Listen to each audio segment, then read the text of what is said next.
Nationals, and my coach asked me, Amanda, do you want to be an elite gymnast? I didn't even know what an elite gymnast was, but I said, wow, if my coach believes in me, then maybe I should give it a try. So I started competing elite when I was 13, and at 15 years old, I was fortunate enough to make it to Olympic trials.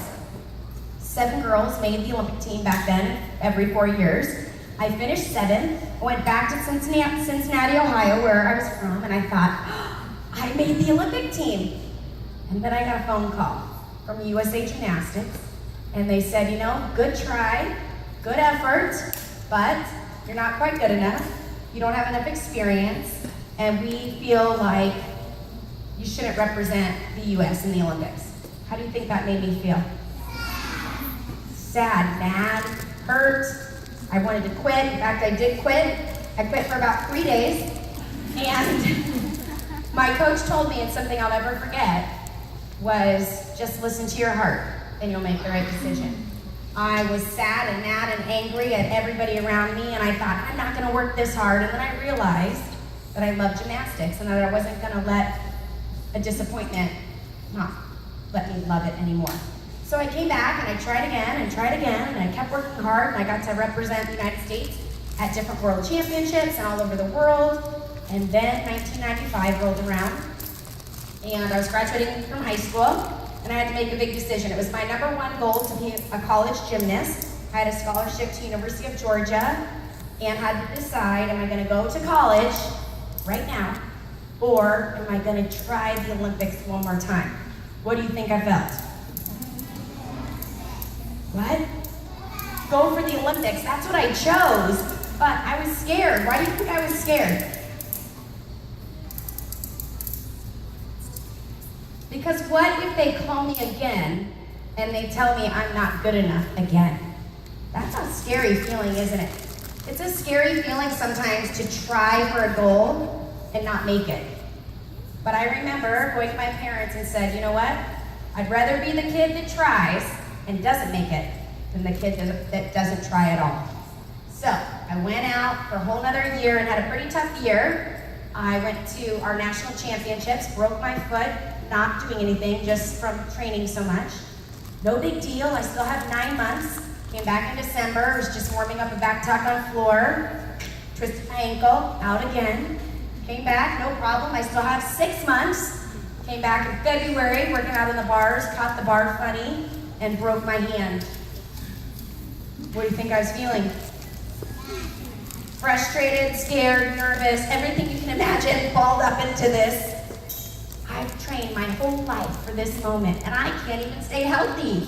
This isn't fair. Has anybody ever said that? Moms, dads, have you ever heard that? It's not fair. Well, that's what I was saying. It's not fair.